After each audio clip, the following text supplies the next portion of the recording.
제 서점, 고요 서재에 낡은 계산대 위에 놓여있던 동네 문화센터.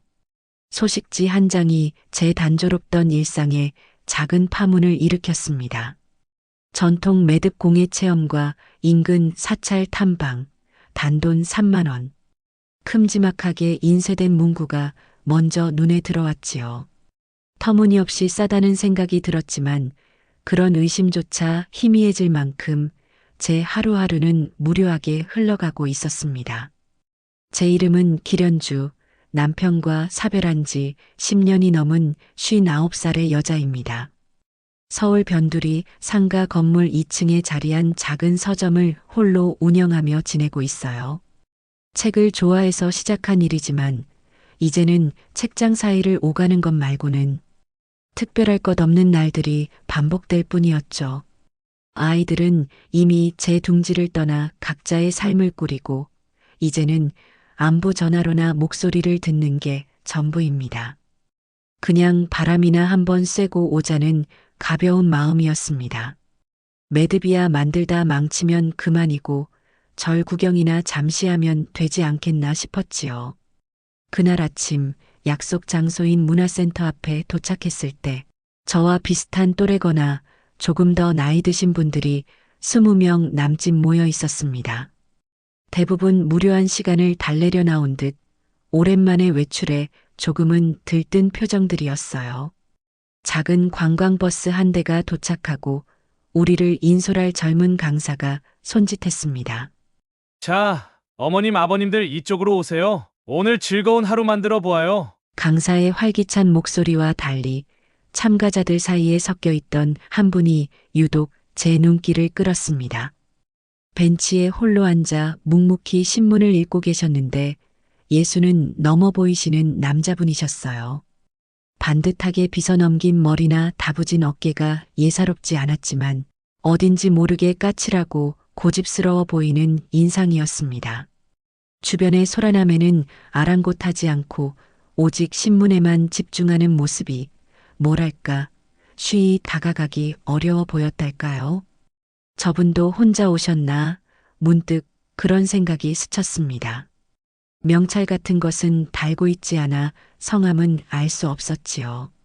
그는 주변 사람들과 눈인사조차 나누지 않은 채 버스가 오자 말없이 신문을 접어들고 일어섰습니다.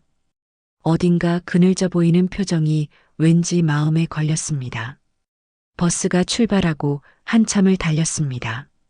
강사는 앞에서 마이크를 잡고 쉴 새 없이 떠들었지만 사실 오늘 체험할 매듭이나 방문할 사찰에 대한 이야기는 많지 않았습니다. 대부분 자신이 운영하는 공방 이야기나 건강에 좋다는 값비싼 차에 대한 이야기였지요. 그제야 이 나들이의 진짜 목적이 슬며시 드러나는 듯 했습니다. 매듭 체험과 사찰 탐방은 그저 구실일 뿐 실제로는 무언가를 판매하려는 속셈이 숨어 있는 프로그램이라는 것을요. 역시 3만 원짜리 여행에는 이유가 있는 법이겠지요. 씁쓸한 미소가 절로 지어졌지만 이미 버스는 목적지를 향해 달리고 있었습니다. 저는 그저 창밖으로 빠르게 스쳐 지나가는 풍경을 바라볼 뿐이었습니다. 오늘 하루 예상했던 실망 외에 또 다른 무언가가 기다리고 있을지 그때는 미처 알지 못했습니다.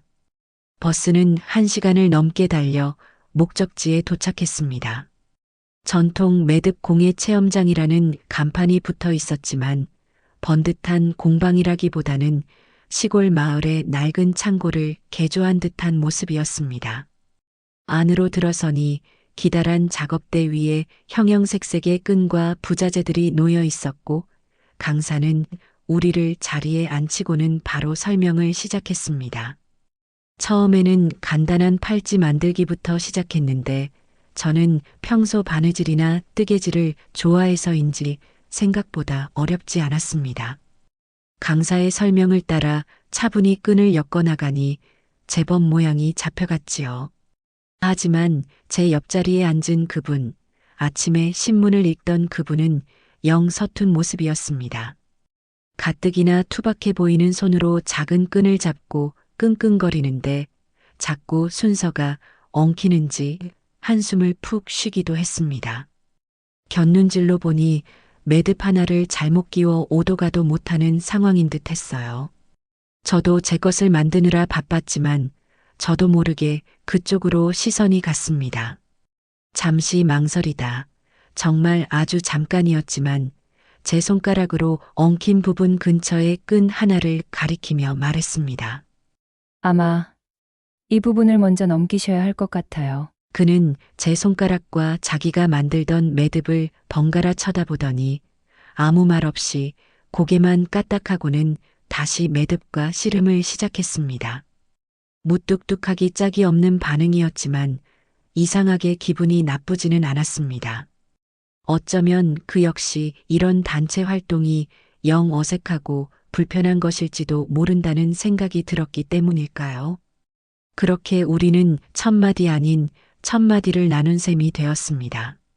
물론 그 후로 공의 시간이 끝날 때까지 더 이상의 대화는 없었습니다. 그는 결국 팔찌를 완성하지 못한 채 얼기설기 엮인 끈 뭉치를 옆으로 밀어두고 말더군요. 오전 체험이 끝나고 점심시간이 되었습니다. 강사가 나눠준 도시락 상자를 열어본 순간 저뿐만 아니라 여기저기서 탄식이 흘러나왔습니다. 차가운 맨밥 위에 단무지 몇 조각과 정체 모를 나물 반찬 조금. 이것이 3만 원짜리 프로그램에 포함된 점심의 전부였습니다. 시장에서 뭐라도 먹어야 했지만 도저히 젓가락이 가질 않았습니다. 뚜껑을 덮어 옆으로 밀어두고 창밖만 바라보고 있는데 옆자리에서 그분의 목소리가 들렸습니다. 이거라도 드시죠. 돌아보니 그는 작은 보온병 뚜껑에 따뜻한 차를 따라 제게 내밀고 있었습니다. 밥이 영 시원찮네요. 덧붙이는 말에는 멋쩍음이 살짝 묻어나는 듯 했습니다. 아마 제 표정을 본 모양입니다. 뜻밖의 친절에 저는 잠시 놀랐지만 따뜻한 김이 모락모락 피어오르는 찻잔을 보니 온몸이 녹는 기분이었습니다. 아, 고맙습니다. 정말 감사해요. 저는 진심으로 감사 인사를 건네며 찻잔을 받아들었습니다. 그는 대답 대신 가방에서 김밥 한 줄을 꺼내 먹기 시작했습니다. 미리 준비해 온 모양입니다. 저도 천천히 차를 마셨습니다. 구수한 둥글레차 향기가 입안 가득 퍼지면서 부실한 도시락에 대한 실망감이 조금은 가시는 듯 했습니다. 따뜻한 차 한 잔이 어색했던 우리 사이의 벽을 아주 조금 허물어 준 것 같기도 했고요. 우리는 여전히 별다른 대화를 나누지 않았지만 그 침묵이 아까보다는 덜 불편하게 느껴졌습니다. 점심 식사 후에는 인근 사찰 탐방 시간이었습니다. 가을 햇살이 따사롭게 내리쬐는 산길을 따라 절로 향하는 발걸음은 비교적 가벼웠습니다. 강사는 앞에서 무어라 계속 설명을 했지만 저는 그저 고즈넉한 산사의 풍경에 마음을 빼앗겼습니다. 울긋불긋 물든 단풍잎들이 바람에 흩날리는 모습이 참으로 아름다웠지요. 저도 모르게 감탄사가 흘러나왔습니다. 와, 단풍 색깔이 정말 곱네요. 그런데 바로 옆에서 대답이 들려왔습니다. 그러게요. 공기도 좋고 서울 가까이에 이런 곳이 있는 줄 몰랐습니다. 돌아보니 아까 그분이 어느새 제 옆에서 나란히 걷고 있었습니다. 그렇게 자연스럽게 대화가 시작되었습니다. 처음에는 그저 눈에 보이는 풍경에 대한 이야기를 나누었지요. 저 나무는 무슨 나무일까? 저 꽃 이름은 뭘까 하는 식의 소소한 이야기였습니다. 그러다 조금씩 다른 이야기로 옮겨갔습니다. 그분은 자신을 곽현준이라고 소개했습니다. 얼마 전까지 공무원으로 일하다 퇴직했고 아내와는 5년 전에 사별했다고 담담하게 말했습니다. 저 역시 제 이름과 상황을 조심스레 밝혔지요.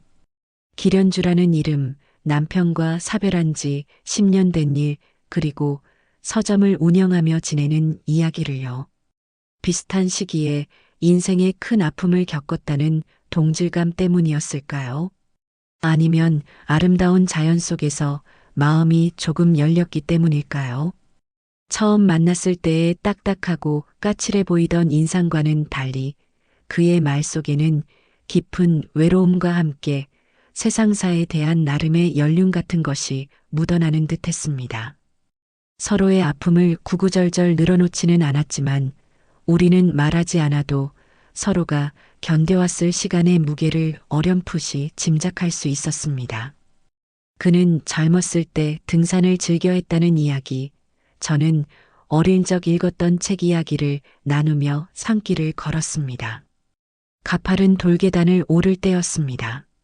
제가 낙엽을 잘못 밟아 그만 발을 헛디뎌 휘청했습니다. 순간적으로 중심을 잃고 넘어질 뻔했는데 옆에서 걷던 현준 씨가 재빨리 팔을 뻗어 제 팔꿈치를 꽉 잡아주었습니다. 어이쿠, 조심하셔야지요. 놀란 가슴을 쓸어내릴 겨를도 없이 그의 낮고 단단한 목소리가 귓가에 울렸습니다. 그의 소나기 힘이 생각보다 강해서 놀랐습니다. 순간적으로 느껴진 그의 단단함이 왠지 모르게 든든하게 다가왔습니다.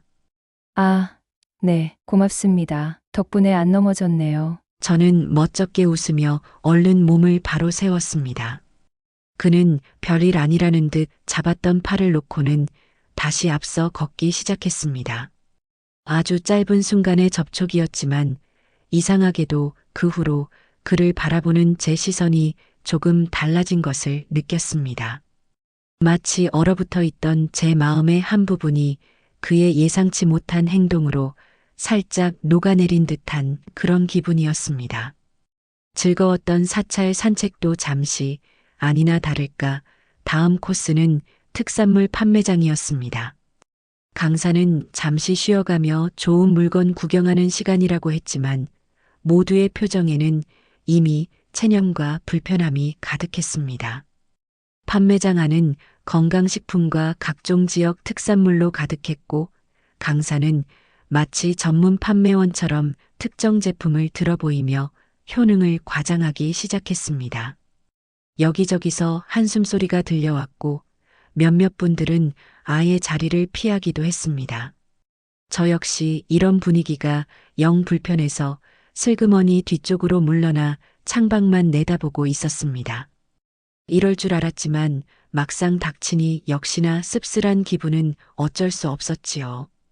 그때 출입구 근처 벽에 기대서서 팔짱을 낀 채 못마땅한 표정으로 먼 산을 보고 있는 현준 씨와 눈이 마주쳤습니다. 그의 표정에도 저와 똑같은 이 어이없는 상황을 어찌하면 좋으냐는 듯한 기색이 역력했습니다. 우리는 아무 말 없이 그저 서로를 향해 희미하게 웃어 보였습니다.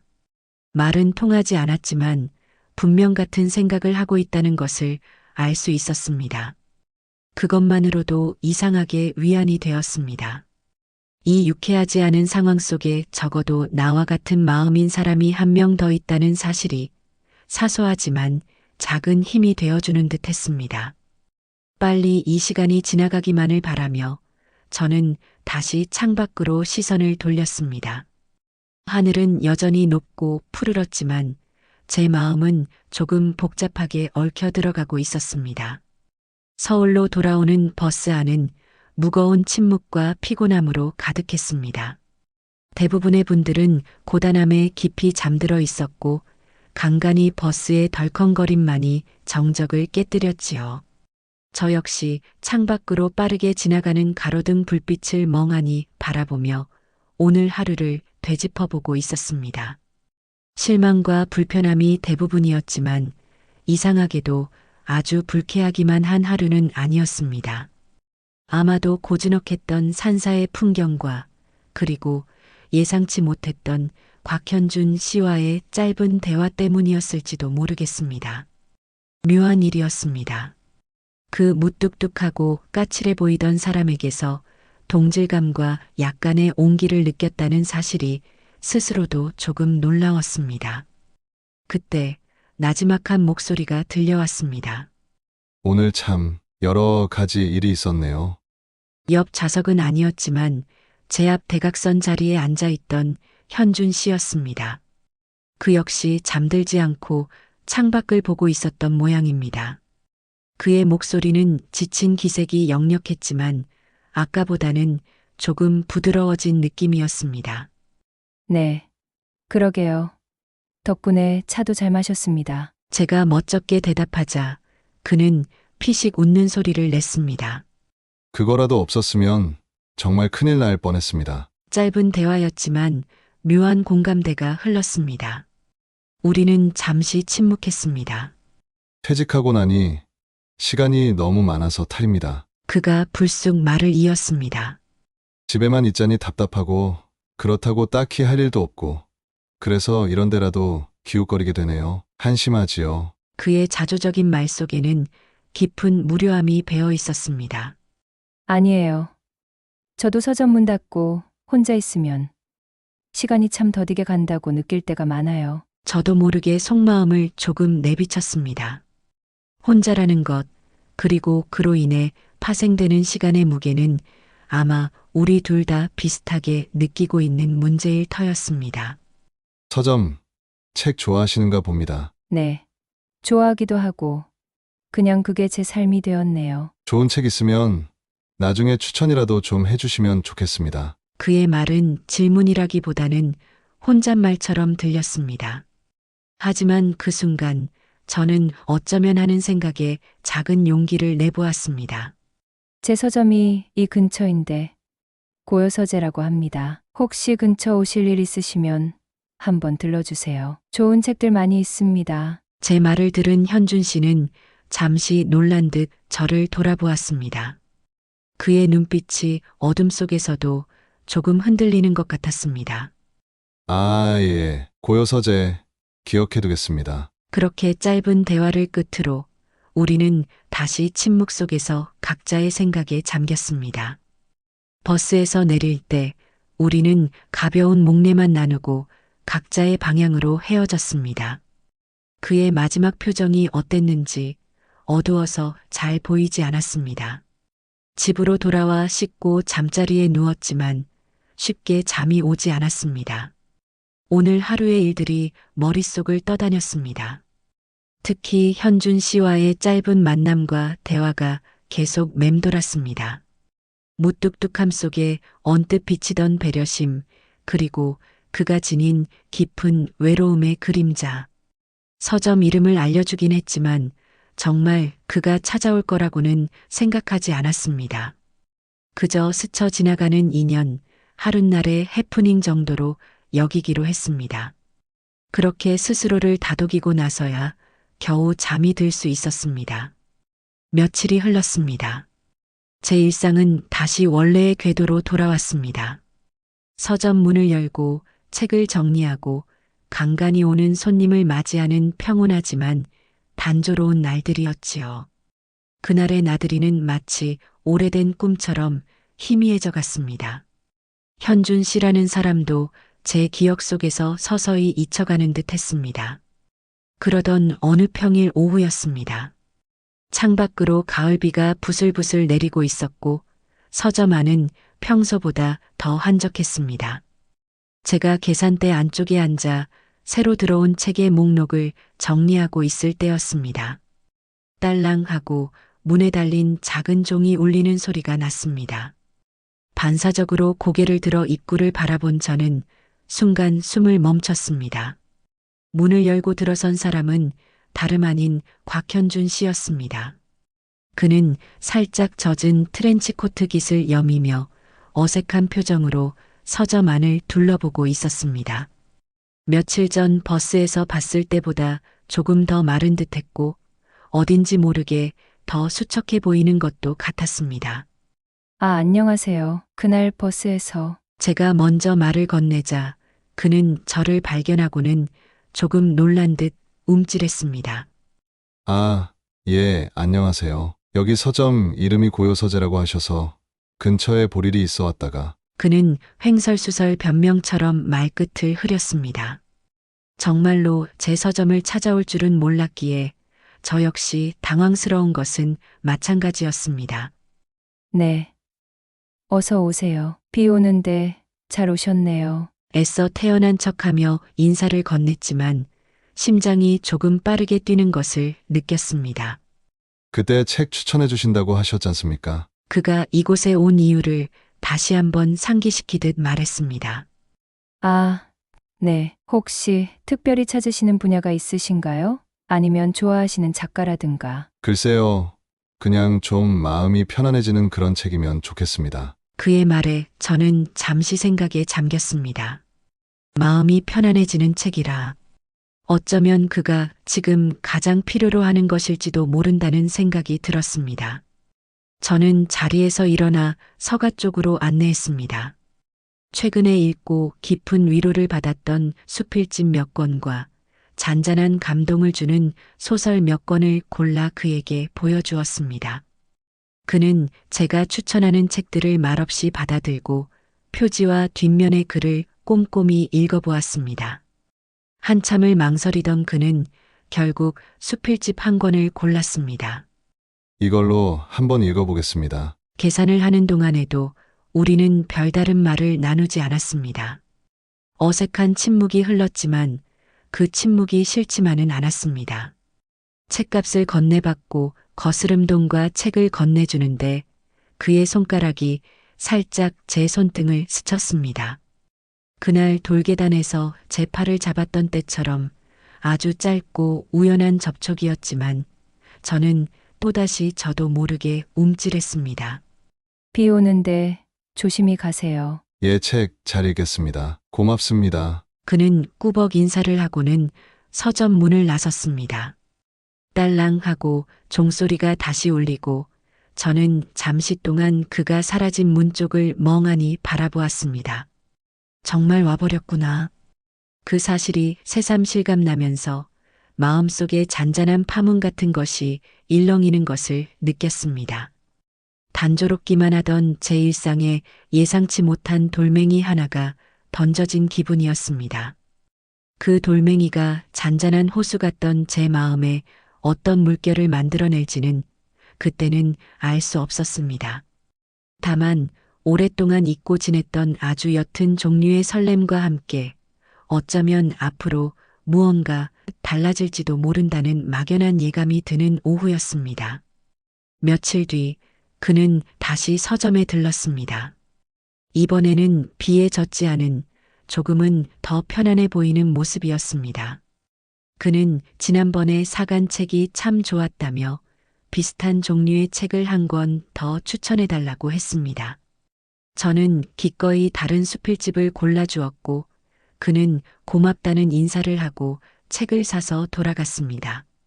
그렇게 그의 방문은 더 이상 아주 놀라운 일이 아니게 되었습니다. 그는 일주일에 한두 번씩 서점에 들러 책을 사가거나 때로는 그냥 잠시 서가 사이를 둘러보다 가기도 했습니다. 우리는 여전히 많은 대화를 나누지는 않았습니다. 주로 책에 대한 짧은 이야기를 나누거나 날씨 이야기를 하는 정도가 전부였지요.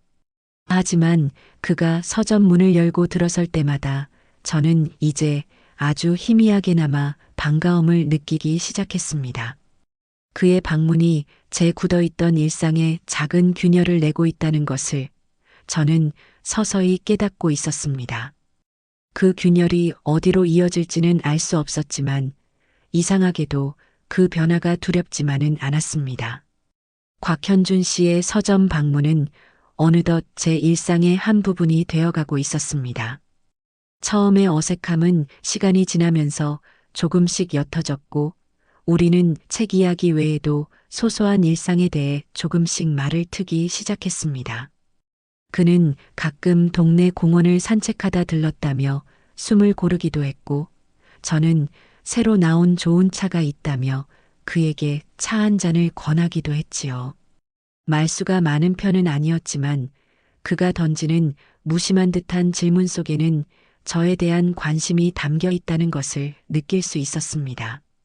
저 역시 그의 건강이나 취미 생활에 대해 묻게 되었고요. 그러던 어느 주말 오후 그는 서점에 들러 책을 고르다 말고 제게 물었습니다. 혹시 오늘 오후에 시간 괜찮으시면 저기 공원 앞 찻집에서 차나 한잔 하시겠습니까? 생각지도 못한 제안에 저는 잠시 망설였습니다. 서점을 비울 수는 없었지만 그날따라 이상하게 그의 제안을 거절하고 싶지 않았습니다.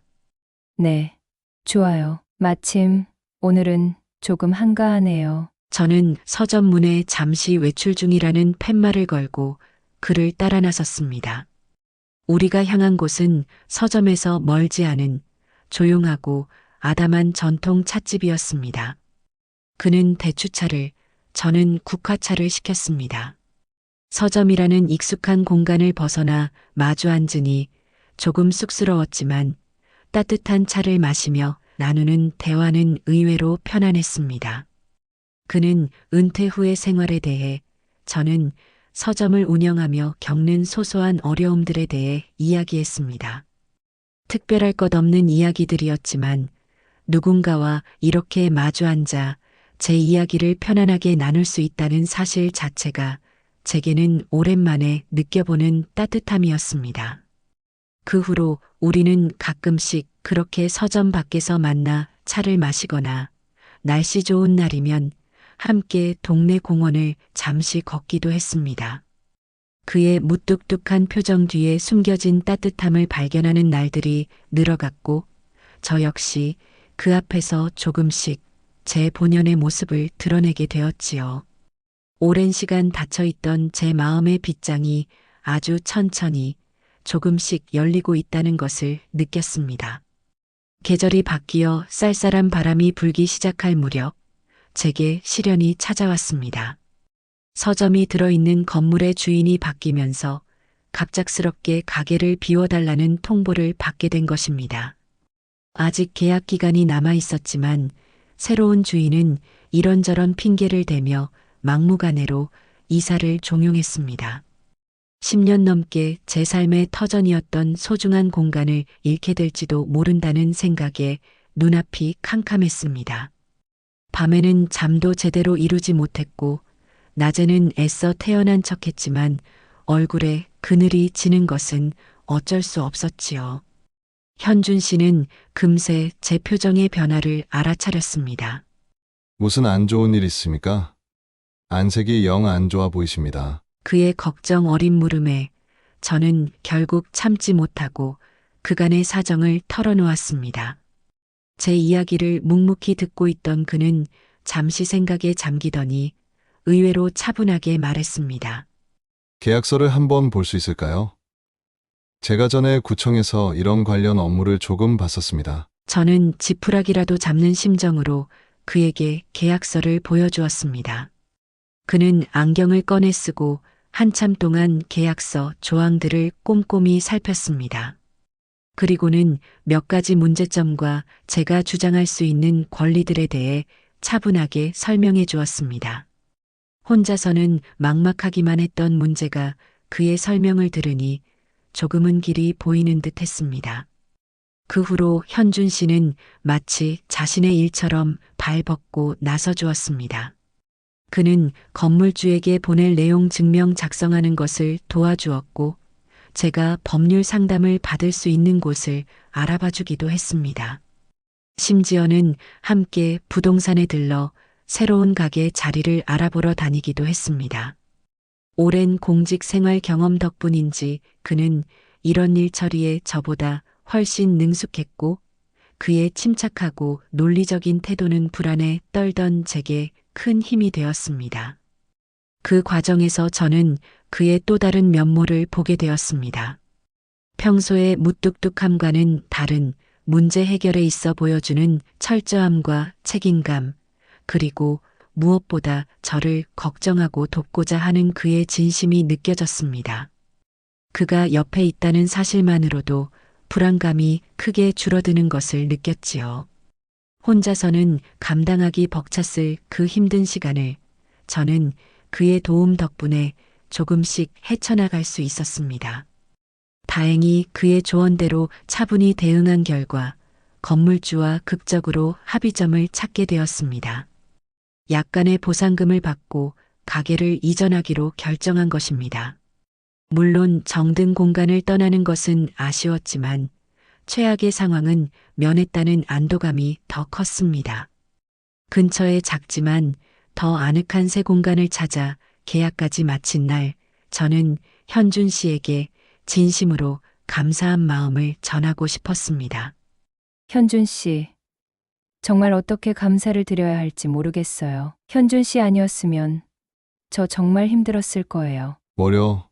제가 한 일도 별로 없습니다. 현주 씨가 잘 대처하신 거지요. 그는 여전히 겸손하게 말했지만 저는 그의 도움이 얼마나 컸는지 잘 알고 있었습니다. 그날 저녁 저는 용기를 내어 그를 집으로 초대했습니다. 변변치 않지만 저녁 식사라도 대접하고 싶다고요. 그는 잠시 망설이는 듯 했지만 이내 그러겠다고 답했습니다. 저는 서툰 솜씨지만 정성껏 저녁상을 차렸습니다. 따뜻한 밥과 찌개, 그리고 몇 가지 반찬이 전부였지만 제 마음을 담았습니다. 우리는 마주 앉아 식사를 하며 그동안의 일들을 이야기했습니다. 그의 도움에 대한 제 거듭된 감사 표시에 그는 손사래를 치면서도 싫지 않은 표정이었습니다. 식사를 마치고 차를 마시며 우리는 잠시 말없이 창밖을 바라보았습니다. 그 침묵 속에는 그동안 함께 겪었던 시간들과 그로 인해 더욱 깊어진 서로에 대한 신뢰와 이해가 담겨 있었습니다. 이제 정말 한시름 났네요. 제가 먼저 침묵을 깨며 말했습니다. 네, 이제 좋은 일만 있을 겁니다. 새 가게에서도 잘 해내실 거예요. 그의 따뜻한 격려에 저는 코끝이 찡해지는 것을 느꼈습니다. 그날 우리는 이전과는 다른 종류의 편안함과 가까움을 느꼈습니다. 단순한 지인이나 친구를 넘어 인생의 힘든 고비를 함께 넘으며 서로에게 기댈 수 있는 존재가 되었다는 것을 암묵적으로 확인하는 시간이었습니다. 3만 원짜리 싸구려 나들이에서 시작된 인연이 이렇게 깊어질 줄은 그때는 정말 상상조차 하지 못했던 일이었습니다. 제 삶의 위기가 오히려 그와의 관계를 더욱 단단하게 만들어준 계기가 된 것입니다. 그날 밤 현준 씨를 배웅하고 돌아선 제 마음은 오랜만에 찾아온 평온함과 함께 누군가와 함께 있다는 든든함으로 가득 차 있었습니다. 새로운 고요 서재는 이전보다 작았지만 햇살이 잘 들어오는 아늑한 공간이었습니다. 이전의 묵은 짐들을 정리하고 새로운 책장을 채워 넣는 일은 생각보다 큰 위안이 되었지요. 그 모든 과정에 현준 씨가 묵묵히 함께해 주었습니다. 무거운 책 상자를 나르고 서툰 솜씨로나마 페인트 칠을 돕고 새 간판을 다는 날에는 마치 자기 가게 일처럼 기뻐해 주었지요. 그의 도움이 없었다면 그 모든 일을 혼자 해낼 엄두도 내지 못했을 겁니다. 어느덧 시간은 흘러 현준 씨를 처음 만난 지 1년이라는 계절이 지났습니다. 그 사이 우리는 참 많이 가까워졌습니다. 이제는 거의 매일 연락하고 주말이면 을에 함께 시간을 보내는 것이 자연스러워졌지요. 가끔은 제가 그의 집으로 가서 함께 장을 봐 저녁을 해먹기도 하고 때로는 그가 서점으로 따뜻한 차와 간식을 사들고 찾아오기도 했습니다. 서로의 자녀들에게도 조심스럽게 이야기를 꺼냈습니다. 처음에는 아이들도 조금 놀라는 눈치였지만 제가 이전보다 훨씬 밝아지고 안정된 모습을 보이니 이내 좋은 친구가 생겨 다행이라며 응원해 주더군요. 현준 씨의 따님도 캐나다에서 영상 통화를 걸어와 제게 반갑게 인사를 건네기도 했습니다. 우리는 서로에게 연인이니 애인이니 하는 특별한 이름을 붙이지는 않았습니다. 이미 각자의 삶과 지난 시간이 있고 무엇보다 지금 이대로의 관계가 참 편안하고 좋았거든요. 서로를 구속하지 않으면서도 가장 힘들 때 기댈 수 있고 소소한 기쁨을 나눌 수 있는 사람. 그런 동반자로서의 관계가 저희에게는 더없이 소중했습니다. 젊은 날의 뜨거운 사랑과는 다르지만 잔잔하고 깊은 강물처럼 서로의 삶에 스며드는 그런 정이었지요. 가끔 우리는 처음 만났던 그날의 3만 원짜리 나들이 이야기를 하며 웃곤 합니다. 그날 현준 씨 매듭 하나 제대로 못 만들어서 얼마나 끙끙거렸는지 아세요? 제가 짓궂게 놀리면 그는 멋쩍게 웃으며 대꾸합니다. 내가 그런 세세한 일에는 영 재주가 없어서 대신 현주 씨 덕분에 따뜻한 차는 잘 마셔졌습니까? 정말이지 인생이란 알 수 없는 것 같습니다. 가장 기대하지 않았던 순간, 가장 값싸고 허술해 보였던 그 여행이 제 남은 인생에 이렇게 귀한 선물을 가져다 줄 누가 알았겠어요. 매듭 공예 체험장에서 팔려고 했던 그 비싼 차나 공예품들은 기억조차 나지 않지만 그날의 만남, 그리고 그 만남으로 이어진 현준 씨라는 사람은 제 삶의 무엇과도 바꿀 수 없는 보물이 되었습니다. 이제 저는 더 이상 저녁 무렵 서점 문을 닫고 홀로 집으로 돌아가는 길이 외롭지 않습니다. 현준 씨가 서점 마감을 도와 함께 퇴근하거나 저녁 식사를 같이 하는 날들이 많아졌으니까요. 텅 빈 집에 혼자 있는 시간에도 내일이면 다시 만날 사람이 있다는 생각만으로 마음이 든든합니다. 현준 씨 역시 저를 만난 후로 표정이 한결 밝아지고 웃음이 많아졌다고 주변 사람들이 말한다고 합니다. 무료함 대신 소소한 기다림과 설렘이 그의 일상에도 스며든 것이겠지요. 어느 해 진력 가을, 새로 이전한 서점의 작은 창가에 나란히 앉아 차를 마시고 있었습니다. 창밖으로는 낙엽이 흩날리고 있었고 서점 안에는 은은한 책 향기와 커피 향이 감돌았지요. 우리는 별다른 말 없이 그저 함께 창밖을 바라보았습니다. 어색하지 않은 편안한 침묵이었습니다. 이제 저희에게는 말이 없어도 서로의 마음을 읽을 수 있는 그런 시간이었습니다. 인생이라는 게 참 끝날 때까지는 모르는 거네요. 현준 씨가 나지막이 말했습니다. 저는 말없이 고개를 끄덕이며 그의 어깨에 살며시 머리를 기댔습니다. 그의 어깨는 여전히 단단하고 따뜻했습니다. 그날의 3만 원짜리 싸구려 여행. 그 보잘것없던 시작이 가져다 준 값진 선물은 바로 서로였습니다. 비싼 물건 대신 따뜻한 사람이 남았고 외로움 대신 충만한 동행이 남았습니다. 이제 우리는 다가올 또 다른 계절들을 두려움 없이 서로에게 기댄 채 함께 맞이할 것입니다. 그것만으로도 우리의 남은 날들은 충분히 따뜻하고 의미 있을 거라고 저는 조용히 믿고 있습니다.